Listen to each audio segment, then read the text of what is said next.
बनी रहती है। लेकिन कुछ बहनों ने क्या करा कि थोड़ा डगमगा दिया, मतलब कालसी परियोजना में। तो क्या हुआ कि कुछ लड़कियों ने अपनी सेक्टर से जो है अपने नाम लिस्ट बनाकर दे दिए हैं कि हम जो है केंद्र चलाएंगे। तो उन्होंने पहले कुछ कहा नहीं, जब मैंने लेटर लगाने के लिए बोला था उस समय उन्होंने कुछ रिएक्ट नहीं किया। लेकिन जब हम कार्य बहिष्कार पे अब बैठ चुके हैं तो कुछ बहनें जो है ये कह रहे हैं कि हम केंद्र चलाएंगे। तो उन्होंने अपनी लिस्ट बना के दे दी है कि हम जो है केंद्र चलाएंगे। अब ये तो गलत मैसेज जा रहा है, ग्रुप में जा रहा है, सारी जगह परियोजनाओं में ये मैसेज जा रहा है जो उन्होंने लेटर बना रखा है। तो उसमें क्या है, उन्होंने ये लिख दिया है कि कालसी वालों को जो है फालतू में घसीटा जा रहा है कि वो कार्य बहिष्कार पर है। हम तो कार्य बहिष्कार पर हैं, बिल्कुल हैं।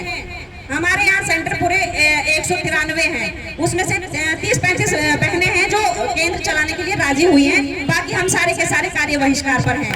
तो इस बात का ध्यान रखें कि क्या आप ही मुझे बताएं कि कार्य बहिष्कार पर जो नहीं जा रही, जिन्होंने अभी लिस्ट बनाकर दी है, अगर भगवान ने चाहा हमारा मानदेय बढ़ गया और बढ़ेगा, हमें पूरी उम्मीद है ना।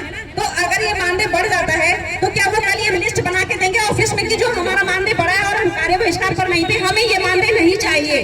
बताओ जरा, बोलेंगे वो? ये बिल्कुल नहीं बोलेंगे, है ना। वो तो वो अपने जेब में रख लेंगे। लेकिन वो इस बात की उन्हें शर्म आनी चाहिए कि चलो तुम्हें नहीं आना है तो कम से कम तुम ना आओ। मैं तो चाहती हूँ कि वो भी केंद्र बंद रखे, इतना समर्थन तो कर ही सकते हैं। लेकिन अगर वो केंद्र चलाना भी चाहते हैं, अपना संचालन जारी रखना चाहते हैं, तो बाकी की लड़कियों को तो मत बहकाओ, है कि नहीं। तो मेरा कहना यही है कि देखो, हम तो डटे रहेंगे और एक दूसरे का सहयोग करते रहेंगे, एक दूसरे को प्रोत्साहित करते रहेंगे इस बात के लिए कि हमें कार्य बहिष्कार पर रहना, हिम्मत बनाएंगे एक दूसरे की। जो ऐसी बहनें हैं वो क्या करती हैं, दूसरे के मनोबल को भी तोड़ती हैं। तो इससे क्या हो रहा है कि हमारा जिनका लाभ होना है वो भी नहीं हो सकता है। तो अरे यार, तुम्हें अपने लिए नहीं चाहिए, उनको क्या चाहिए कि संगठन, जिस संगठन में वो है उनके पदाधिकारी नाराज नहीं होने चाहिए। वो सिर्फ ये सोचते हैं, बस अपनी बहनों का भला नहीं सोच रहे इस बारे में कि अगर हम समर्थन करेंगे तो हम सबके समर्थन से जो सरकार पर दबाव बना रहेगा। वो इस बारे में नहीं सोच रहे, बस वो ये सोच रहे हैं कि बस संगठनों में अपने संगठन को आगे रखना है, इस बात के लिए कि जो वो बोलेंगे हम वही करेंगे। अरे संगठनों की लड़ाई थोड़ी चल रही है, हमारे तो मानदेय की लड़ाई चल रही है। वो भी आंगनबाड़ी वर्कर है, हम भी आंगनबाड़ी वर्कर हैं, तो सबका बनता है ना कि सब लोग समर्थन करें।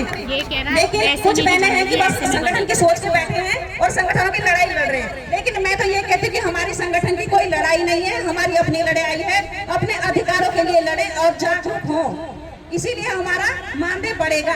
एक दूसरे को बोलते रहे, समझाते रहो कि भाई जब हम एक होंगे तभी सरकार पर दबाव बनेगा। तो इससे ज्यादा मैं क्या कहूँ, अपने अपने बुद्धि विवेक का इस्तेमाल करें और कार्य बहिष्कार बनाएं, केंद्र ना चलाएं। मेरी यही विनती है आप सबसे। और जो घर में बैठे उनको थोड़ी शर्म आनी चाहिए इस बात के लिए। बाकी बहनों, आप सभी जागरूक हो। धन्यवाद।